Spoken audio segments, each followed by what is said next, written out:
الصلاة والسلام علیکہ یا سیدی یا رسول اللہ وعلی آلک و اصحابک یا سیدی یا حبیب اللہ۔ مختصر سی میری کہانی ہے،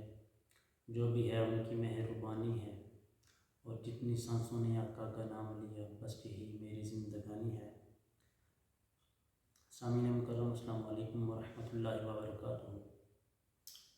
آج میں آپ احباب کے سامنے پارہ نمبر 1 کے کچھ اہم مضامین پیش کرنے کی کوشش کروں گا۔ دعا گو رب تعالیٰ مجھے حق سچ بیان کرنے کی توفیق عطا فرمائے۔ پارہ نمبر 1 میں سب سے پہلے سورۃ الفاتحہ ہے، اور یہ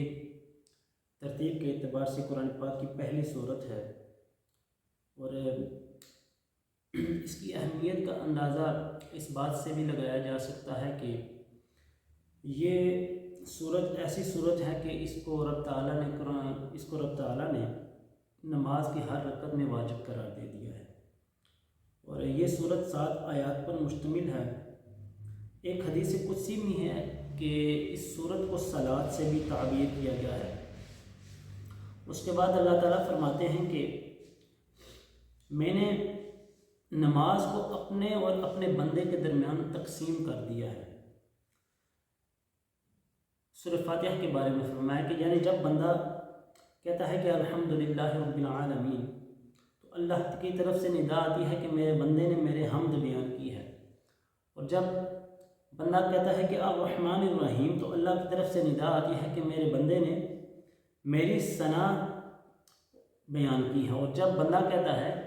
کہ مالک یوم الدین، تو اللہ تعالیٰ کی طرف سے ندا آتی ہے کہ میرے بندے نے میری واعظ و جلالت بیان کی۔ اور جب بندہ یہ کہتا ہے کہ ایاک نعبد و ایاک نستعین، تو اللہ تعالیٰ کی طرف سے ندا آتی ہے کہ یہ میرے اور میرے بندے کے درمیان مشترک ہے، یعنی عبادت صرف میری ہی کی جائے اور مجھ ہی سے مدد مانگی جائے۔ پھر اس کے بعد آخر میں اہدنا الصراط المستقیم سے وللضالین تک جب بندہ پڑھتا ہے،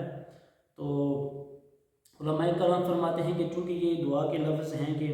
اے اللہ پاک ہمیں اس راستے پر چلا جن لوگوں کے راستے پر تو نے انعام کیا ہے، نہ کہ ان لوگوں کے راستے پر جن پر تیرا غضب ہوا ہے۔ تو یہ سورہ فاتحہ کے بارے میں رب تعالیٰ کا فرمان ہے، رب تعالیٰ نے یہ بات بیان کی ہے۔ اس کے بعد سورہ فاتحہ کو سورۃ الدعاء بھی کہا جاتا ہے، سورۃ القافیہ بھی کہا جاتا ہے، سورۃ الواقعہ بھی کہا جاتا ہے، سورۃ الراقیہ بھی کہا جاتا ہے، سورۃ المسئلہ بھی کہا جاتا ہے۔ دوسرے نمبر پر پارہ نمبر 1 میں سورہ بقرہ بھی شروع ہوتی ہے، تو کوشش کروں گا اس کے بھی کچھ 1-2 اہم مضامین آپ کے سامنے پیش کرنے کی کوشش کروں گا۔ تو سورۃ البقرہ قرآن پاک کی دوسری سورت ہے، اور یہ سورہ پاک جو ہے نا، قرآن کی حقانیت کے دلائل، اور اس میں بنی اسرائیل کے واقعات کا ذکر بھی کیا گیا، کفار و مشرکین کے واقعات کا بھی ذکر کیا گیا۔ تو یہ ایسی صورت ہے کہ جس میں اور اس میں اللہ پاک کے کلام کے بارے میں بھی بیان کیا گیا کہ یہ ایسی کتاب ہے کہ اس میں کوئی شک و شبہ نہیں ہے۔ چنانچہ سورہ بقرہ کی آیت نمبر 22 اور 23 میں تمام منکرین کو چیلنج کیا گیا، جو کہتے تھے کہ یہ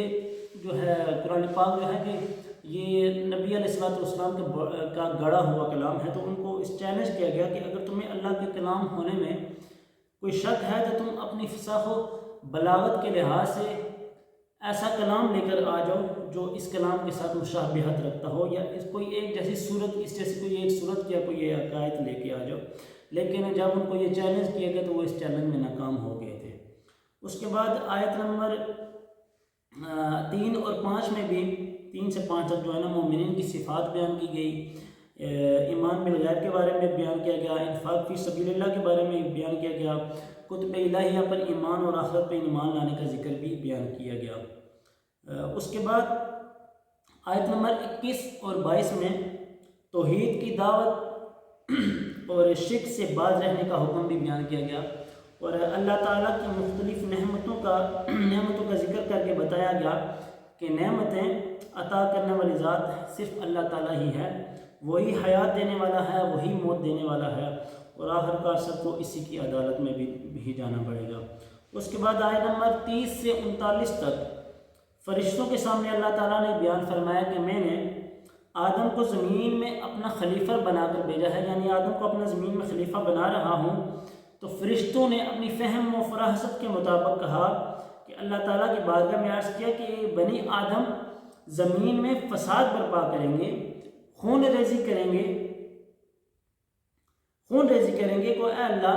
ہم ہر وقت تیری تسبیح بیان کرتے رہتے ہیں، ہر وقت تیرے ذکر میں مشغول رہتے ہیں، تیری تسبیح و تحلیل بیان کرتے رہتے ہیں۔ تو رب تعالیٰ نے فرمایا کہ تم نہیں جانتے کہ جس کو میں اپنا نائب بنا کر بھیج رہا ہوں اس کو تمام امتوں سے بھی افضل بنا کر بھیج رہا ہوں۔ پھر اس کے بعد جو ہے نا تمام ملائکہ کو حضرت آدم علیہ السلام کو سجدہ کرنے کا حکم بھی دیا گیا، تو تمام ملائکہ نے سجدہ کیا، لیکن جو ابلیس جو اس سجدے کی وجہ سے ابلیس نے اس سجدے سے انکار کر دیا تھا۔ پھر اس کے بعد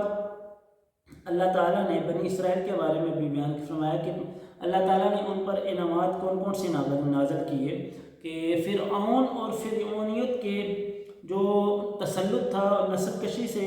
ان کو نجات دلایا گیا۔ اس کے بعد ان کے لیے سمندر کو پار کر وادی سینا تک ان کو پہنچایا گیا۔